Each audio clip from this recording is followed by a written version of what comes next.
दीदी क्या हुआ? देखो, मेरी फुटबॉल पानी में डूबी नहीं।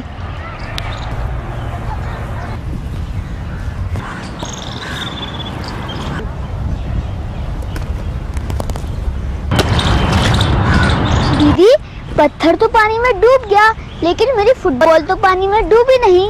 ऐसा क्यों? तुम्हें क्या लगता है? क्योंकि फुटबॉल हल्की है और पत्थर भारी है। ये सिक्का, ये तो तुम्हारी बॉल से बहुत हल्का है। इसे पानी में डाल के देखते हैं कि क्या होता है। डूब जाएगा। अगर ऐसा है तो जहाज पानी पे क्यों तैरता है? वो तो पत्थर से बहुत भारी होता है। तो क्या कारण है? इसके लिए तुम्हें आर्किमिडीज का नियम समझना होगा। वह क्या है? चलो, कल लाइब्रेरी में चलकर देखेंगे। मनोज, मैं यहाँ देखती हूँ, तुम वहाँ देखो। जूनियर साइंस विज्ञान के अद्भुत क्षण। दीदी, मुझे मिल गई। अच्छा,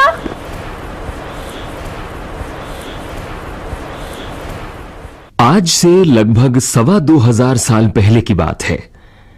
ग्रीस देश में आर्किमिडीज नाम के एक महान वैज्ञानिक रहते थे। ग्रीस के सम्राट हेरो आर्किमिडीज को बहुत मानते थे। एक बार ग्रीस के सम्राट ने एक सुनार को एक मुकुट बनाने के लिए कुछ सोना दिया। जब मुकुट बनकर आया तो सम्राट को मुकुट बहुत पसंद आया, लेकिन उन्हें शक हुआ कि सुनार ने मुकुट में चांदी की मिलावट की है। सम्राट ने आर्किमिडीज से मुकुट में सोने की शुद्धता की जांच करने को कहा। उस जमाने में आजकल जैसी आधुनिक तकनीकें नहीं थीं, इसलिए आर्किमिडीज उलझन में पड़ गए। आर्किमिडीज ने सम्राट से एक वैसा ही सोने का टुकड़ा मांगा जैसा सम्राट ने सुनार को मुकुट बनाने के लिए दिया था।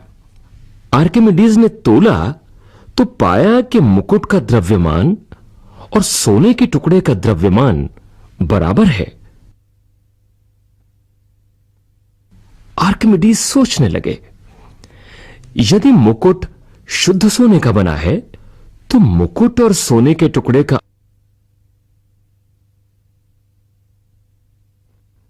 आयतन भी बराबर होना चाहिए।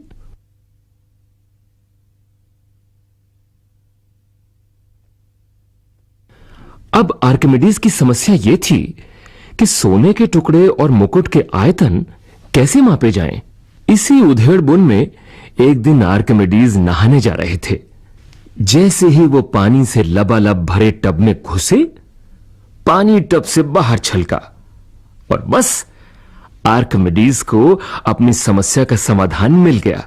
वो इतने खुश हुए कि यूरेका यूरेका चिल्लाते हुए सड़क पर भागने लगे। यूरेका का मतलब मिल गया। आर्किमिडीज को यह विचार कौंधा कि हर वस्तु द्रव में डुबोने पर द्रव विस्थापित करती है और विस्थापित द्रव का आयतन वस्तु के आयतन के बराबर होता है। आर्किमिडीज ने सोने के टुकड़े और मुकुट को बारी बारी से पानी में डुबोया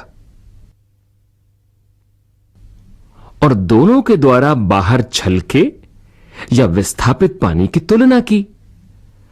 मुकुट द्वारा विस्थापित पानी ज्यादा निकला।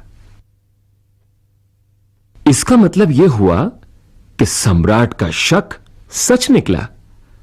सुनार ने वाकई मुकुट में मिलावट की थी। सम्राट को बहुत गुस्सा आया और उसने सुनार को सजा दी। पर आर्किमिडीज की कहानी अभी खत्म नहीं हुई। आर्किमिडीज ने यह महसूस किया कि कोई वस्तु जब पानी में डुबोई जाती है तो पानी के अंदर वस्तु का भार कम प्रतीत होता है।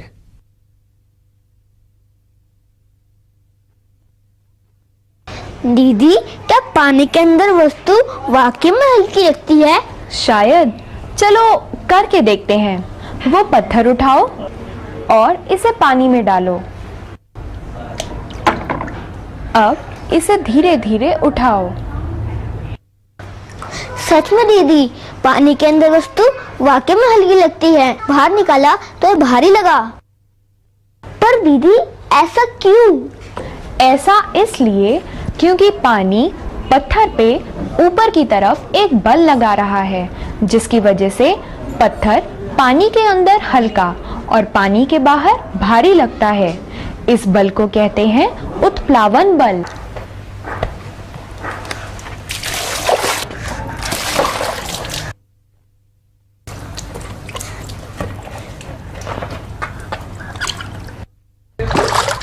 अच्छा, तो ऐसा होता है उत्प्लावन बल। पर दीदी, ये उत्प्लावन बल होता कितना है? शायद यही सवाल आर्किमिडीज के मन में भी आया होगा और उन्होंने इस सवाल का जवाब खोजा, जिसे हम कहते हैं आर्किमिडीज का नियम। आर्किमिडीज का नियम? चलो मैं तुम्हें समझाने की कोशिश करती हूँ। कुछ प्रयोग करके देखते हैं। क्या तुम्हें पता है ये क्या है? हाँ, स्प्रिंग बैलेंस। अब मैंने ये पत्थर इस स्प्रिंग बैलेंस में लटकाया। अब बताओ इसका भार क्या है? 80 ग्राम के तुल्य भार। अब इसे अपनी कॉपी पे लिखो। अब मैं ये पत्थर इस पानी में डालूंगी। देखो इससे क्या होता है।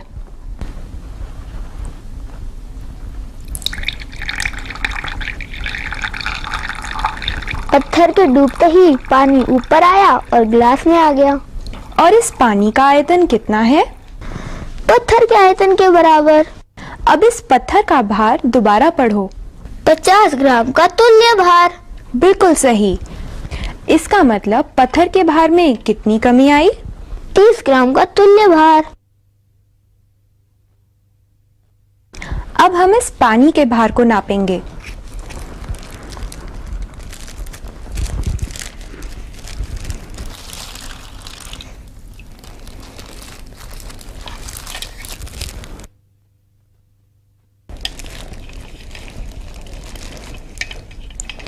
अब इस पानी का भार कितना है? 30 ग्राम का तुल्य भार। दीदी, ये तो उतना ही है जितना पत्थर के भार में पानी में डुबोने पर कमी आई थी। बिल्कुल, और यही तो आर्किमिडीज का नियम है। आंशिक या पूर्ण रूप से डूबी हुई किसी भी वस्तु पर लगने वाला उत्प्लावन बल उसके द्वारा विस्थापित तरल के भार के बराबर होता है।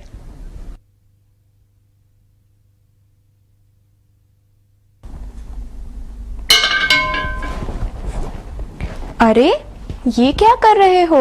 दीदी, एक बात बताओ, जब उत्प्लावन बल ऊपर की ओर लगता है तो पत्थर पानी में क्यों डूब जाता है? वो इसलिए क्योंकि पत्थर का भार जो नीचे की तरफ लग रहा है उत्प्लावन बल से ज्यादा है, इसलिए पत्थर डूब जाता है।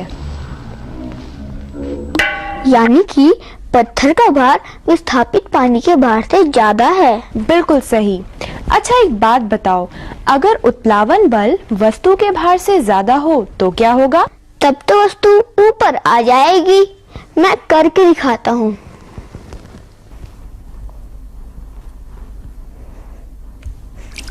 जैसे जैसे गेंद का कुछ भाग पानी के ऊपर आता है, उस पर लगने वाला उत्प्लावन बल भी कम होता है। एक स्थिति ऐसी आती है जब गेंद का भार और उस पर लगने वाला उत्प्लावन बल बराबर हो जाते हैं। ऐसे में गेंद तैरने लगती है। मैं देखता हूँ कि इन सब चीजों में से कौन सी चीज पानी में डूबेगी और कौन सी चीज पानी में तैरेगी। चलो दिखाओ।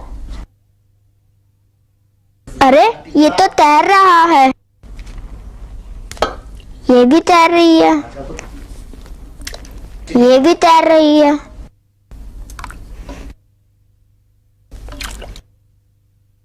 ये डूब गई।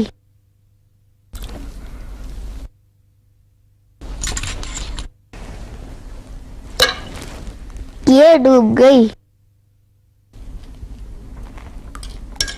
ये भी डूब गए। ये भी डूब गया। दीदी एक बात और बताओ, ये लोहे के छोटे छोटे टुकड़े पानी में डूब जाते हैं, लेकिन लोहे का इतना बड़ा जहाज कैसे तैरता है? अभी देखते हैं। देखो, ये कढ़ाई पानी में नहीं डूबी, तैर रही है। इसी तरह से जहाज भी पानी पर तैरता है।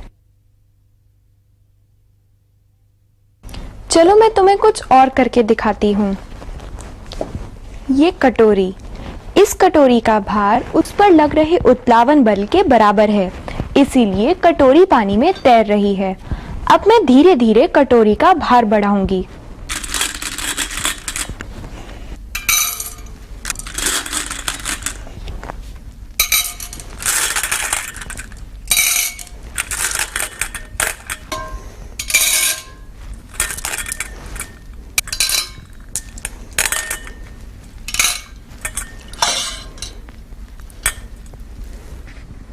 एक स्थिति ऐसी आती है जब कटोरी का भार उस पर लग रहे उत्प्लावन बल से ज्यादा हो जाता है और ऐसे में कटोरी डूब जाती है।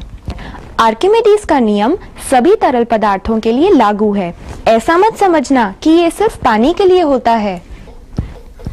सभी द्रव और गैस तरल होते हैं।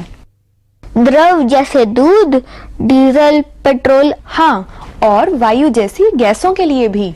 तो क्या गैस के गुब्बारों का उड़ने का कारण भी यही है?